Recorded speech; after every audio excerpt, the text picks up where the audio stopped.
boys and girls. It's me, Jason McIntyre. He is Geoff Schwartz. We're back. Talk the line, breaking down NFL Week 9. Geoff, Week 8 was up okay, a little topsy-turvy at times, but I'm sure you love Week 9, right? I love any weekend we have football, and even more so this weekend. We have another chance to get back right with our confidence picks, and there's a lot of games this weekend that are really interesting, right? So yeah. It's another great weekend for football, as well as some movers and shakers in the playoff race, and I'm looking forward to it. All right, let's take a look at the board, Geoff. Over the big picture here, Week 9, a lot of home underdogs, a lot of divisional matchups. We will dive right in. But first, before we break all this stuff down, we've got some amazing offers from Fox Bet. Geoff, are you ready for this? All of these are for new customers only, located in Pennsylvania, Jersey, and the great state of Colorado. If you bet, Geoff, are you ready for this? $1 on the Steelers, Giants, Jets, or Broncos, and they score a single point, safety, field goal, touchdown, whatever, against their opponents, you will win $50 in free bets. I mean, that's a pretty good bet, Geoff. I'm just curious. Do you think all of those teams will score a point? And remember, limit one bet per customer. Yeah. Well, your New York Giants, your New York Football Giants. The Jets. The Jets against New England is the only one you have to worry about here, right? The Giants are going to score. Pittsburgh's going to score. If they don't score in this game, they have much bigger issues. And Denver's going to score down in Atlanta. So it's your Jets, man. Can they muster points against New England? I don't want to get anybody nervous, but Sam Darnold has not really practiced this week. Here we are on Thursday. They expect him to play, but he's sore. Listen, Joe Flacco does not inspire confidence. All right, let's get to the board. Let's get started, Geoff.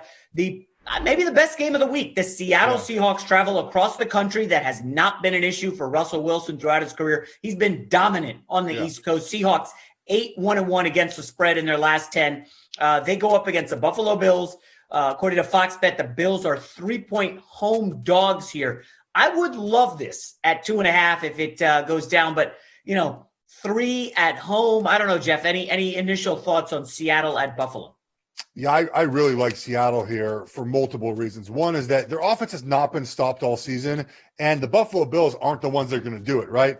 Not very good on defense this year in the back half of the NFL in overall defense and passing defense, rushing defense. They cannot rush the passer as well. And the weather is going to be in the low 60s. No wind right now. The weather is going to be great for Seattle's passing game. They're just going to roll down the field, up and down the field.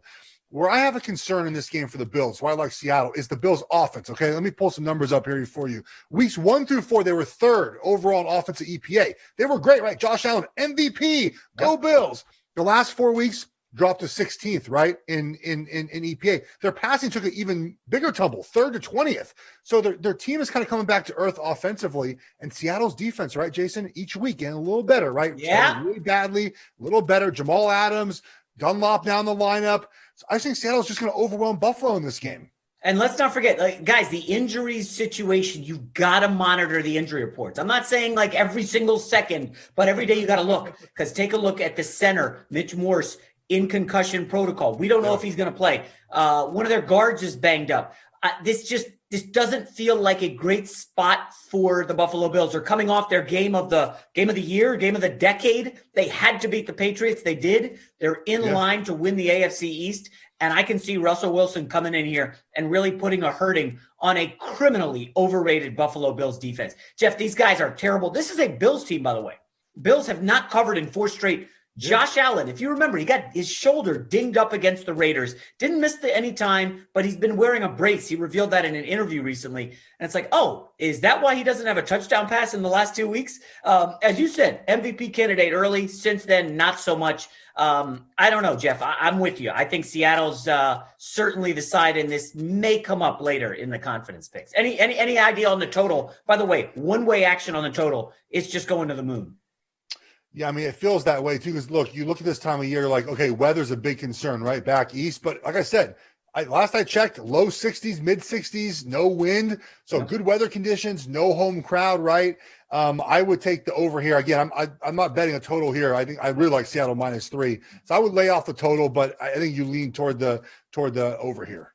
And your weather forecast plays perfect into our prop. It's DK Metcalf over under 78.5 receiving yards. Now, Metcalf has been a revelation, Geoff. I mean, he looks like one of the 5 best receivers in the NFL. I mean, became a national name when he chased down Budda Baker on Sunday Night Football, but he's been utterly dominant, destroyed, wrecked the 49ers last week. And now, good matchup against Tre'Davious White, but I hate to break it to Bills fan. White is not playing at that all-pro level. Right. He got Defensive Player of the Year votes last year. He's not at that level. Where are you on the Metcalf prop? Oh, I'm on the over here. He's had at least this number in 6 of 7 games so far. So it's really even been more. It's been like over 93, over 94 yards in 6 of their 7 games so far. So I lean really heavily here. And you're right. His ability to burst, and we made too much of that 3-cone drill. There was a play against Arizona, I think it was Arizona, or maybe it was this weekend against San Francisco, where there's like 4 defenders around him, and if you take a still shot of where DK was in defenders, like there's no way he's going to score a touchdown, and boom, he runs right by him. So I think this bad Bills defense will not be able to catch up with them. Yeah, I'm with you. If he's on your fantasy football team, you're absolutely dominating your league. All right, let's move on to the next game. Geoff, this is the game of the weekend, Sunday Night Football. The New Orleans Saints, back-to-back road games. They travel to Tampa. The Bucs, surprisingly to me, only 4.5-point favorites. Now, Geoff, a couple quick notes. Michael Thomas practicing. That doesn't mean he's going to play. Okay, He practiced one day last week, didn't play. Emmanuel Sanders off the COVID list. I will note this. There is some weather that could play a factor here. 15 to 25 mile-an-hour winds expected in Tampa Sunday night. It's supposed to rain most of the day. Geoff, I feel very strongly about this game, but I'll let you have the floor first. So a couple of things to note here in this game, and I'm with you in taking Tampa here. Look at their offenses here. They scored 23 points, then 31, and then they went back to like 28, then they scored 38, and they scored 19 one game. Next game, 38 points. Right? They had a pretty poor showing on Monday night. Only 25 points. It's kind of a rough game. I think offensively they're going to bounce back in a big way, which you've seen so far this year. Like I mentioned in each of these games, one part of their offense that is starting to come along is making a big difference is play action pass. They're really good at it, but Bruce Arians is not a big part of his offense, but we're seeing it slowly start to be part of their offense. Antonio Brown this week as well. And look, New Orleans had trouble against Carolina, right? 1 by 3. The Bears are not very good. They had to go to overtime in that game. I just think Tampa Bay is the much better team. And Kamara is the Saints offense. When you have a good defense like Tampa, they're going to say, look, man, we're going to shut you down. We're going to force Drew Brees to do other things in the offense. Can he do without Thomas? I don't think so. Yeah, when you look at what has beaten the Bucs this year, you look at Justin Herbert, your guy, Geoff, if you guys watched the Wednesday show. By the way, thanks for the monster numbers on the Wednesday show. Justin Herbert crushed Tampa with the deep ball. They're susceptible deep. They want to keep everything tight because they get that heavy pressure, get to the quarterback, and the quarterbacks are just sitting waiting for the pick sixes. Yeah. Drew Brees ain't beating you deep. He's just not doing that. And, Geoff, you mentioned the Tampa offense coming to life. Antonio Brown will play this week. Yeah. And Chris Godwin is expected back. This New Orleans Saints defense really struggled against Carolina. And another note, keep an eye on Gronkowski. 3 straight weeks with a touchdown. Yeah. Guess who's one of the worst teams defending tight ends, Geoff? The New Orleans Saints. Think back to that Monday Night Football game. Darren Waller went bananas. I think he had 14 receptions.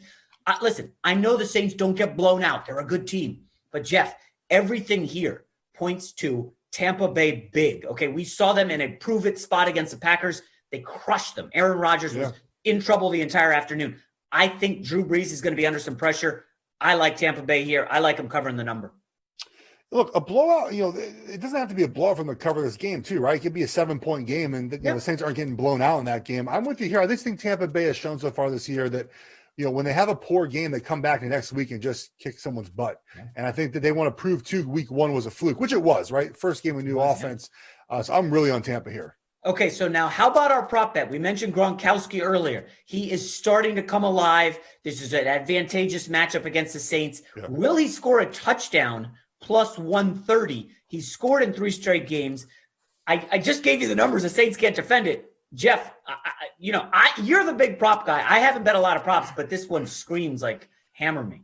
Well, you get plus 130 here, which is fabulous, right? So you get some plus money here. I want to reiterate my play action pass comment because last season I believe they were up near 12 yards per attempt on play action pass, and that was with Jameis, obviously. And this year they just haven't done as much until they did a ton Monday. If you look Monday night when Rob Gronkowski scored a touchdown, it was on play action pass. Shocking. They had 3 straight plays. play action pass, chunk play, play action pass, chunk play, play action pass, Rob Gronkowski scores a touchdown. So we're seeing that number, those 3 touchdowns the last 3 weeks because of play action pass. They're starting to do it more. And you mentioned the Saints have trouble guarding tight ends. I'd play this here. Yeah, there's a prop. We're giving out winners, folks. That's what we do on Talk the Line. On to the next game. All right, Geoff, this one has flashing neon signs. Be careful. Yes. Pittsburgh going to Dallas. You see a big number there. Dallas 13.5-point underdogs at home. This is Pittsburgh's 3rd straight road game. I will wait to reveal some troubling Mike Tomlin numbers against bad teams for you. Geoff, I believe it's going to be Cooper Rush starting. Yeah. I mean, I don't know where they get this guy. A practice squad somewhere. You know, we heard Jerry Jones come out and kind of say Gucci Danucci ain't the guy. He's not built for this. And Dalton's got COVID. Geoff, this is a big number. Everybody knows the Steelers undefeated. Please talk people off the ledge from gambling on Pittsburgh here. Yeah, you shouldn't touch this game, and I'm glad you have the numbers to back this up because I just have what my eyes have told me for the last 10 years is Mike Tomlin teams as huge road favorites do not play well. They don't play well. For whatever reason, they just don't. They play down to opponents all the time. Even think about this year. They're at home against the Broncos in week 2. Drew Lock gets hurt, and Jeff Driscoll drives down the field and scores a bunch of touchdowns. Ryan Tannehill can't score on them. Lamar Jackson can't score on them. But Jeff Driscoll scores a bunch on them. So I would just stay away from this game. I think Dallas, Jason, is too bad to cover this game. Like even if Pittsburgh just plays the worst game possible, they're going to win this game. And again, Dallas, like who's going to score? Their offensive line is so beat up. And Pittsburgh could sleepwalk to a 21-7 cover of this game, right? I would not bet this game. If anything, you might want to tease Pittsburgh down. Even 7.5 is not the best number anyways. Maybe just like lay off this game. Just enjoy watching it if you're a Steelers fan, I guess, and just move along. Yeah, if you can get them to tease under 10 and under 7, maybe down to 6.5, not as good a value, but again, you're going through key numbers. Here are the Mike Tomlin numbers. 15-28 against the spread as a road favorite against teams under 500. And we talked about this Monday with Colin and Carissa. Mike Tomlin's good at getting them up for the big game. Come on, guys, let's do it. Yeah. Let's run through a brick wall and crush the Titans. And then let's do it again against the Ravens. And they got the job done. Yeah. And now it's like, we're playing a team that's awful with a guy at quarterback from the practice squad. And Tomlin's going to have a tough time motivating his troops. And you can just see this one. I don't see Pittsburgh losing, but I can see them not covering here. Anything on the total? I mean, Geoff, tell the audience here, a total of 41.5 and a spread of 13.5. That's like stay the hell away, right? It's like what, 27-13? That's kind of what right? That's kind of what it's at. Again, this game, like guys, this is one of those games you don't have to bet on everything. Like I know we're a show trying to get you to bet on a bunch of stuff. Like just don't bet on this game. I mean, look, again, Pittsburgh and Jason brought up 15-28 against in this situation. Dallas is so bad, right? They shouldn't lose this game. They should cover this game. But there's many other games that are better. Just don't do it this weekend. I want to say one more thing about Mike Tomlin and the attitude of the Steelers. This is a game, though, Jason, where we might be able to tell if they are true contenders or not. If they come out and kick Dallas's butt, we might be like, okay, this is a legit team. It's not like the Steelers teams of the last 10 years, okay? This is like they're ready to go and win a championship. If they come out and win this game by 7, you're like, same old Steelers team, no chance to beat the Chiefs. Well, it's funny you mentioned, Geoff, 27-13-ish. Our prop bet for this game is kind of a funny one. Props to the producer who pulled this one up. The Dallas Cowboys over under 14.5 points, Geoff. I don't know about that. If you ask me, I probably would lean to the under here. Yeah, this comes down to this. If you think Pittsburgh's going to play at 85, 90% or up, then the under is the play, right? If they're going to just not be up for this game, maybe the over is in play, but then you have to bet on the Cooper Rush scoring points for his Cowboys offense. They had 9 against Philly, right? They had 3, 7, 10 against Washington, somewhere around there. I just can't see the overhitting here. I think the number I saw was last 28 drives, they have 1 touchdown. And now you're trying to do it against an elite defense, top 5 in seemingly every category. I don't know. I would go to the under here. Maybe they get 2 field goals and a fluke touchdown in garbage time against Steelers backups. I don't know. But anyways, let's get on to the next game. And this is a tough one. Now, this is the COVID game of the week, taking out Thursday Night Football. But the Baltimore Ravens, according to Fox Bet, 2.5-point favorites on the road against the Colts. I believe the Baltimore Ravens have one win over a team with a winning record. Got to go back to week 1, beating the Browns. And this is a Ravens team that looked out of sorts last week. They did statistically win the box score against Pittsburgh, but Lamar Jackson laid an egg, 4 turnovers. And now he faces a defense that we think is good according to the numbers. Geoff, Marlon Humphrey, positive COVID test. He's their best cornerback. But Indy doesn't have a great receiver to worry about. Nope. The big concern for Baltimore is 5 other starters on the Baltimore defense haven't practiced this week because of contact tracing. If they're out, obviously this line will move significantly. We don't know their status. But, Geoff, when you have information like that, what do you do as a gambler? Well, I think the play is Colts. I mean, right, this classic home dog, and the Colts. I don't think I think rephrase that. I don't know if they're any good. I mean, they're good. Obviously, they win football games, but I don't really feel great betting Rivers in this situation. But I will tell you this though, against pressure this year, we know that Rivers, the Ravens, blitz a lot, right? They bring pressure. He's 4th in the NFL against pressure in completion percentage, and 3rd in yards per attempt. Like, he's doing really well in those situations, which is kind of opposite of how I thought this would play out. So you have a Ravens team, you mentioned, with defensive guys out that pressures a bunch with the Colts that know how to handle it. On the flip side, man, Darius Leonard makes so much of a difference in this Colts defense, right? Like, he really is able to solidify them. They do not miss a lot of tackles. Something to note, too, the Ravens lost their left tackle now, right? Ron is out for the season. They lost their right guard in retirement as well. So they're down 2 stalwarts from last season.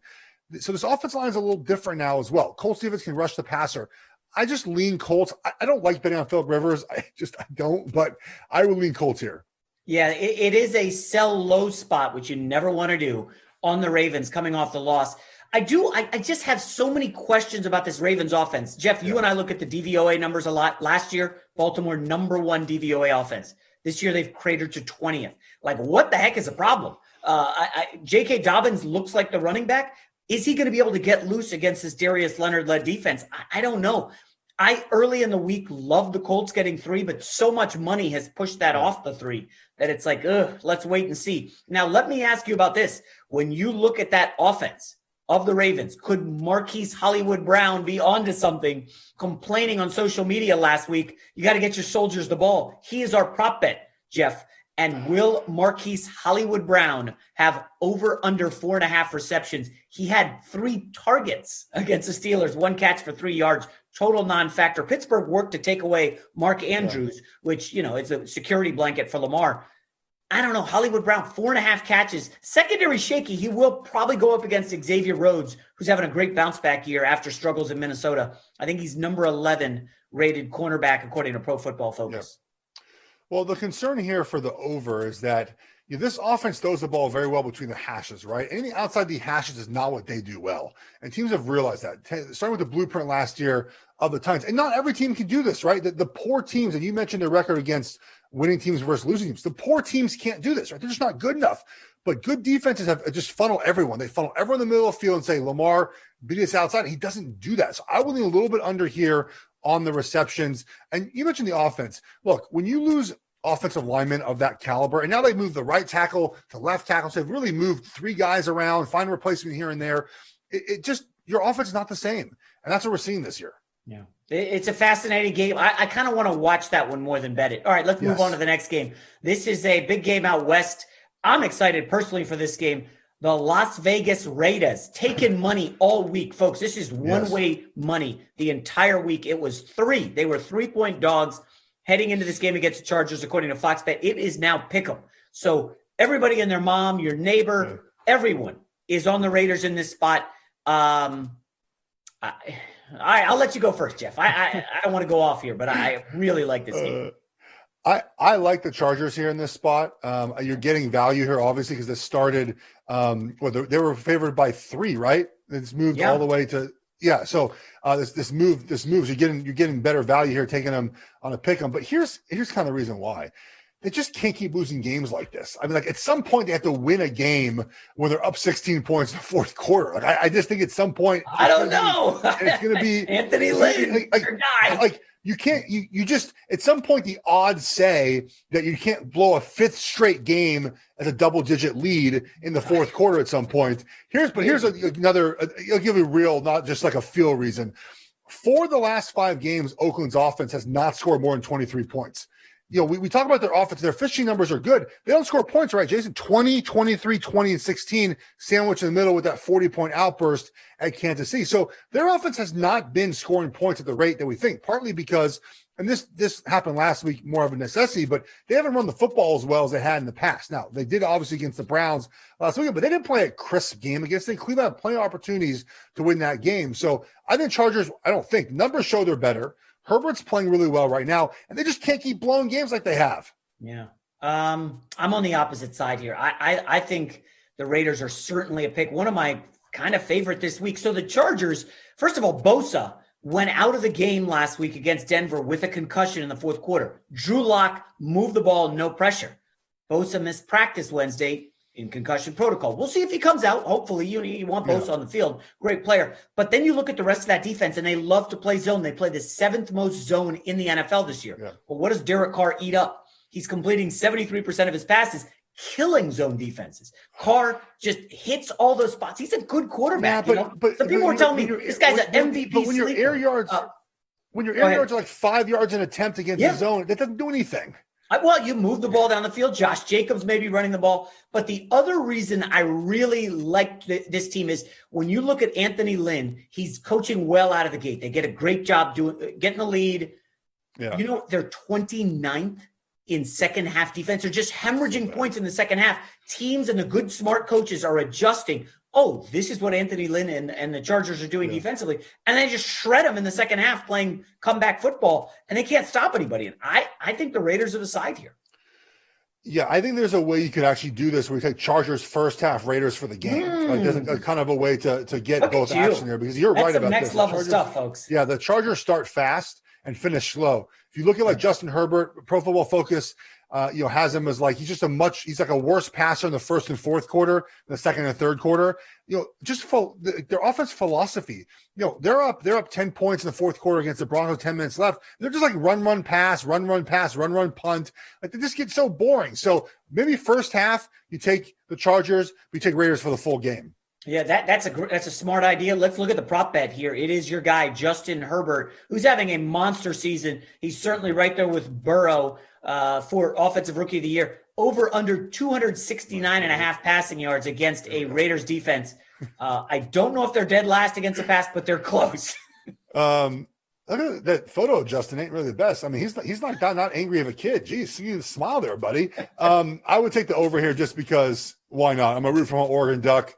He's been killing it, man. He's been playing so much better than anyone anticipated. There's some leadership things he's showing on the field as well that are pretty impressive. So I'd go with the over here.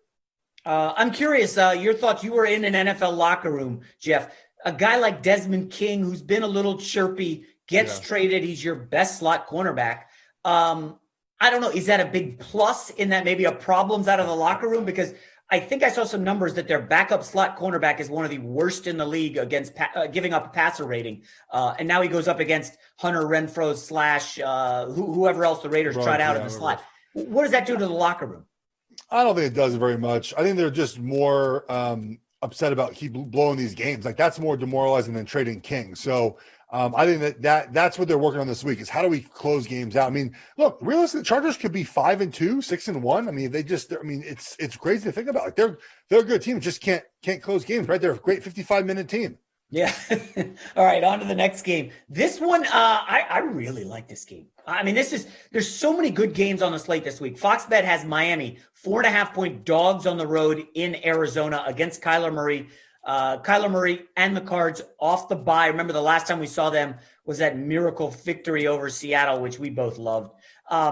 Big news for Miami is that their starting running back, Myles Gaskin, who had a terrible fumble last week, by the way, against the Rams, he's out. Looks like he's out 3 weeks. So they're going to be playing Matt Breida or Jordan Howard, two guys they paid in the offseason. They were both terrible leading up to the season and couldn't even win the starting job. However, Geoff, before I give you the floor, 2 huge losses, I believe, for Arizona. Now, I was on Arizona in the offseason. I love this team. Byron Murphy, They're a great cornerback. He's awesome in the slot. He's out for this game, positive for COVID. And Kennard, one of their better defensive line. Remember, they're already down Chandler Jones. Kennard will not play also due to COVID. And if you look at practice today, and I'm a nerd, folks, I'm following these beat writers.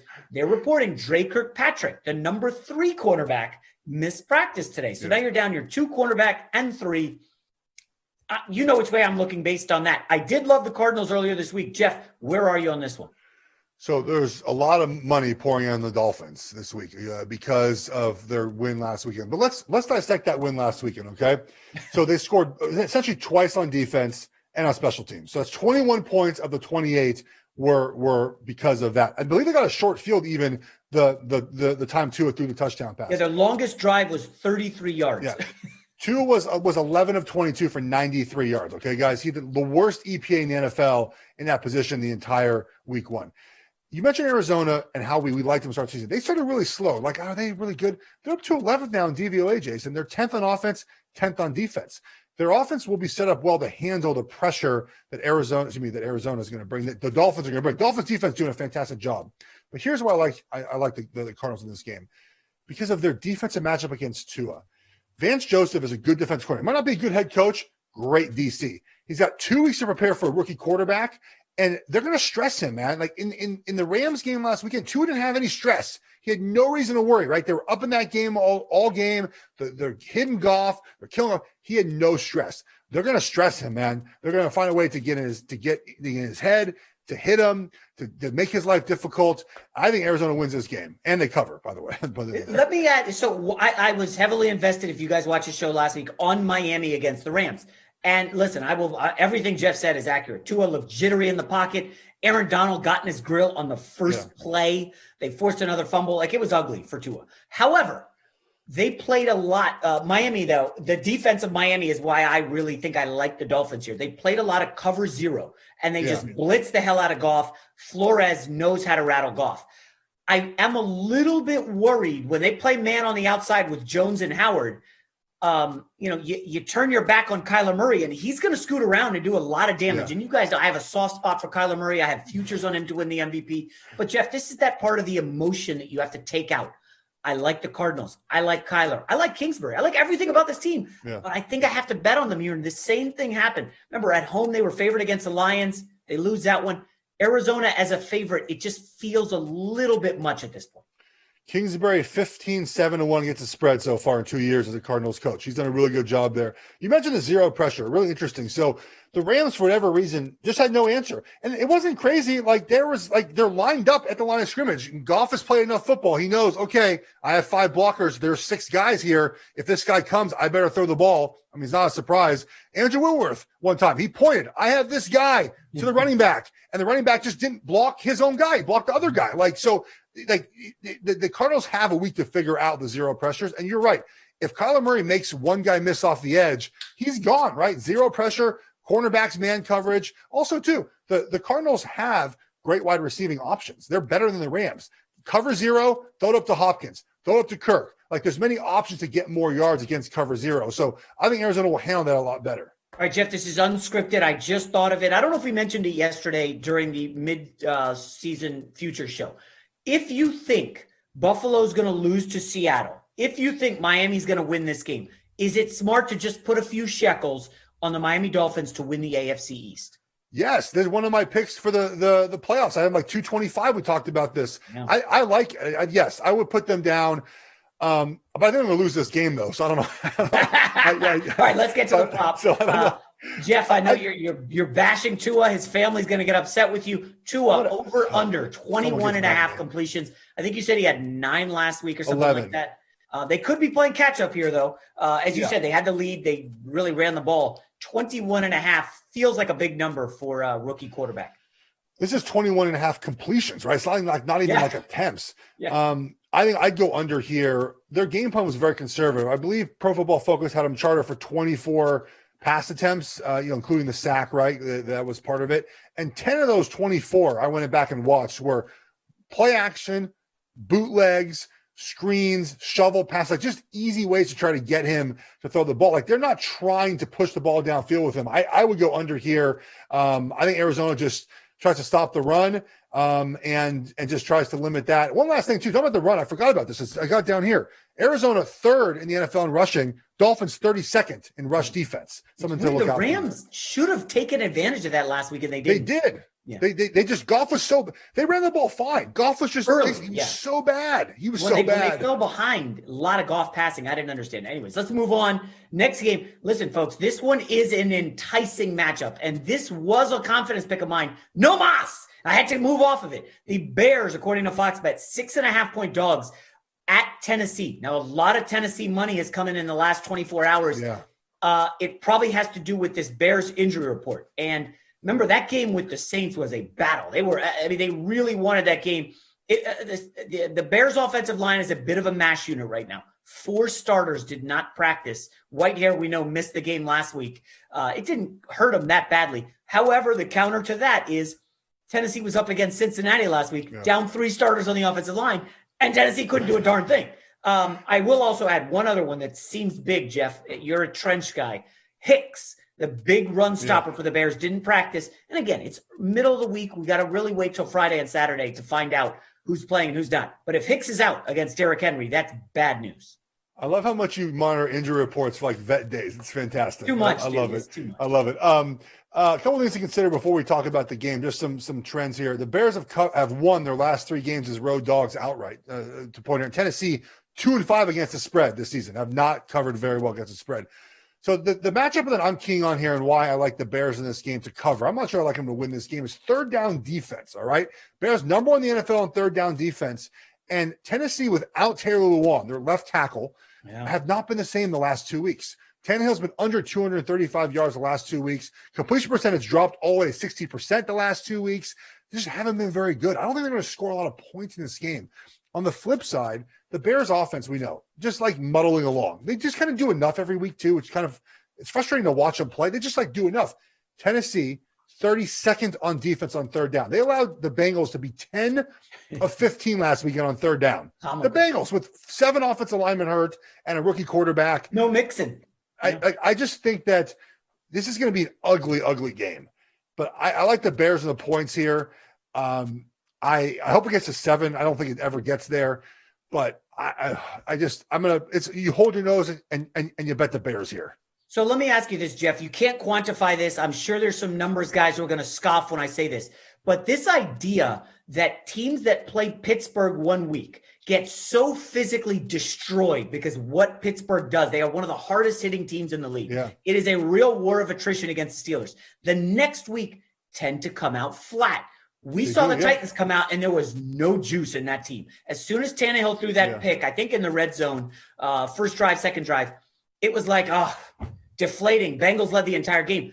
Does Tennessee bounce back here in a spot? I know it's a big number. Tennessee 1-5 as a favorite this season. Yeah. I wanted to make a case for the Bears too. I need to see if they get healthier. But I'm with a lot of what you say, Geoff. I lean strongly to the Bears. Listen, Nick Foles, if you're not going to pressure him, and we know the Titans don't pressure anybody. Jadeveon Clowney, we're going to have to just start calling him Jadeveon Clown because he is doing totally, absolutely nothing. Are you surprised? He's been a net zero for the Titans. Clowney's done nothing. Like, this is not surprising. Have anyone watched his career? Like, I don't understand when he signed there. Like, he had one good game last season against the Niners on like Monday Night Football. Everyone fell in love with him again. He's so inconsistent. Yes. No surprise. Yeah. All right, so let's get to the prop here. It's Derrick Henry. I don't know if he's the leading rusher in the league. Dalvin Cook may have passed him, but Henry, who did go over 100 last week against the Bengals on 12 carries, over under 96.5 rush yards against the Bears. This is Chicago run defense. It's good, but not great. I think they're living off reputation a little bit. We've seen Ronald Jones go through them. We saw the Saints with Kamara had some success last week. Where are you on this prop, Geoff? I think we have to see if Hicks plays for the Bears. That feels like you might have to wait till even Sunday to take this bet because if Hicks doesn't play, I think the over is definitely in play here. If he does play, then you have to kind of question, what you think the Bears defense can do in this game. Again, that Lewan injury is big because they're not playing with it's technically a backup right tackle. Isaiah Wilson was supposed to start the season, went on COVID protocol and just kind of never took the job back. So they're really playing with two backup tackles. I'd wait to see if Hicks is going to play before you pull the trigger on this. All right, it's time for Geoff, everybody's favorite portion of the show, confidence picks. And we're not going to spend too much time on last week. I got lucky with a 2-1. Geoff took it on the chin, 0-3. But listen, this is a great spot to bounce back. Geoff, let's get started with your pizza pick. Yeah, I'm going to go Ryan Tannehill under. I've done a good job so far this year on these quarterback unders. And I just think if you look at, again, the last 2 weeks, he's only completed 60%. I believe he's 18 of 30-ish, like the last 2 weeks, like right on the number. 60% completion percentage. And then under 235 yards. His Bears defense, the Bears know, Jason, the only way they can win these games is playing defense. I think that we're going to have a situation where they lock down this Titans passing game. Yeah, I'm with you. I think that's a smart bet, and I think you're 4-0 in confidence picks of quarterback passing yards under, maybe 3-0. I know a lot of it's Baker Mayfield. Nevertheless, Seattle Seahawks are my pizza pick. I like it a lot. And listen, if this is 2.5, it's a smash spot for me. I'm all in on Russell Wilson torching this fraudulent Bills defense. All right, on to the fire picks. Geoff, you first. I'm with the Cardinals here. I talked about it earlier. This is more of a fade the Tua offense situation. Man, they were so good with Fitz. If Fitz was in this game, I take the Dolphins plus 4.5 too. But there's just a ton of money coming on the Dolphins. Like, are you going to put that much faith in what you saw last weekend? I just think the score enticed people. They're not going to score twice on defense again, and they're not going to score on special teams again. I mean, that'd be incredible if they scored on both of those again. They had 7 points on offense last week. Give me Arizona. All right, my fire pick, a game we didn't really talk about. Maybe we can do that now if the time permits. Denver Broncos getting 4.5. Money's coming in on Denver, folks. If you like this side as I do, you got to get it now because this probably will end up around 3 come game time. Listen, we know Atlanta's going to get theirs. However, Denver's defense quietly improving week by week. I know Herbert had his way with them a little bit last week, but this is a Denver defense that's finally healthy. And if you can get pressure on Matt Ryan, we see him crumble a little bit. The Detroit Lions did it a couple weeks ago. Carolina did not do it last week, and they lost. Denver can get pressure. But this is why I really like it. Drew Lock, a quarterback I don't love, Geoff. Against bottom 10 pass defenses, he's lights out. When you give this guy time, he's going to torch him. Atlanta has 0 pass rush. Atlanta's secondary is total garbage. I like Denver so much. I went out and traded in fantasy for Jerry Jeudy this week. And by the way, side note, aside from Jerry Jeudy and my fantasy team that you don't care about, Calvin Ridley, injured, may not play. That would be significant because then you're looking at, okay, we'll just bracket Julio and maybe this kid Gage can beat us, but I don't know about that. I like Denver a lot, Geoff. Any thoughts? Yeah, a couple of things here. Falcons 0-4 this season against the line at home. They're 3-8 against the spread as a host their last 11 games. And Fangio is 3-0 versus the line away from Denver. And he's covered a lot. He's covered 10 of the last 13 as a dog, too. They just play – because their defense, you mentioned, their defense, it kind of always keeps them in games. I have a firm rule this season. I'm not betting on the Falcons. So I love the Broncos here. Like, I'm just not betting on the Falcons. So it's a lot of points, 4.5. I like the Broncos. Side note, another thing you can't quantify, Falcons heading into the bye week. Now, in any ordinary year, it would be 1, 2, 3 Cancun. I don't know if it's that bad because it's a global pandemic. You can't really travel. You can't leave. You have to wonder. Falcon season's over, Geoff. Is the mindset, finally a week off? You know, I don't know. Well, you can't leave. You can't leave anywhere because you have to keep tested every day. Yes, that's true. Yeah. Fine. 1, 2, 3, the Outer Banks. Can you go to the Outer Banks? Who wants to do North Carolina. All right, let's move on to the locks. This is the lock of the week. Geoff. Oh, I like that pick, Geoff. Yeah, I mean, I talked about it before. I think just Seattle's a much better team than Baltimore, and not Baltimore, than Buffalo. And there's no sign Seattle really hasn't had a letdown game this year. Like, there's no sign they're going to have these games. I know the Arizona game was a bad loss, but they don't get a personal foul penalty of jumping over the long snapper or something. Then they win that game and cover. I'm going with Tampa Bay, and I know this is risky. We talked at length about it. I don't need to repeat myself. I like Tampa Bay here. I think they cover the number. Geoff, I will say this. You know, I watch a lot. I read a lot. And a lot of gamblers I talk to, they're divided on this game. It's like there's a significant group that thinks you bet the number, you got to take the Saints here. I don't know. I'm looking a little deeper. I don't know. I like Tampa. I mean, look, last weekend was the first weekend where betting the numbers seemed to really matter so far in this NFL season. So maybe this will continue over to week 9. But I can see this game, feels very much like, 31-24. I think that you're on the right side here. Okay, let's move on to Thursday Night Football. Listen, Geoff, it's a tough sell. Look at that number. Wow, Packers, 7.5 point favorites according to Fox Bet. This was like, what was it, 3, 4? I mean, 5.5 earlier this week. It's just ballooned out. I don't need to tell you guys, the 49ers' entire offense from last year's NFC Championship game when they just trucked the Packers all afternoon, like every skill position player's out. They lost Trent Williams, their left tackle, to COVID. I mean, they're starting somebody at wide receiver named Trent Taylor. Fantasy plug, Jermichael Hasty. I'm starting him tonight. I don't know, because they have nobody else to get the ball to. Geoff, can you make a case for the Niners in this spot? I mean, my case is basically the Packers can't stop the run, and the Niners are just trying to run the ball all game. Like, that's what they're going to do. But you're right. They're skill position players.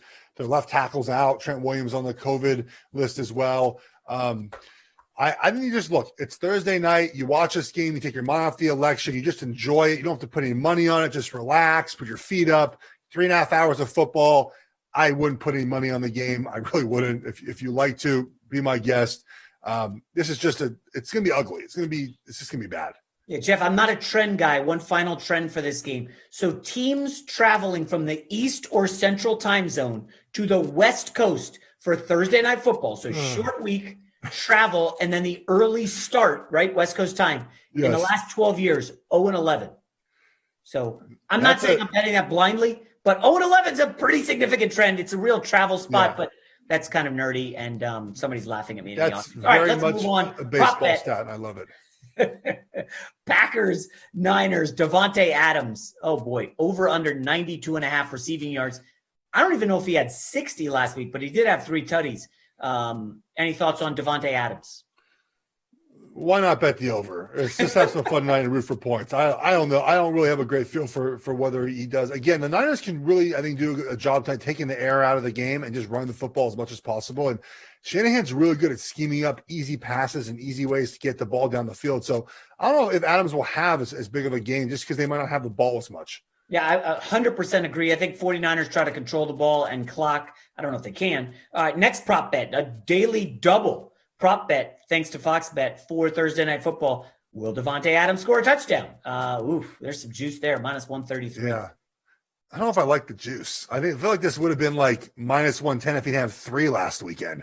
Yeah. So like I would go with I would just say there's no option. I just would lay off with the juice here. I would just take the 7.5 with the Niners and maybe try to fall asleep early. And at least you're watching football and not political channels, right, Geoff? How about that? That's a victory. Yes, that's a huge victory. Yes. Yeah. As we head into week 9, Geoff, any thoughts on the weekend? No, man. I can't believe it's week 9. I know we're having some positive tests around the NFL, but the NFL should be commended. I mean, they've done as best a job as they can playing this season in a non-bubble, right? And they're continuing to roll along. I hope the players, everyone continues to stay healthy and enjoy the weekend, everybody. Yeah, we're getting everybody through their lunch break on Thursdays with Talk the Line. We'll see you on Monday, folks, with Colin and Carissa. Peace!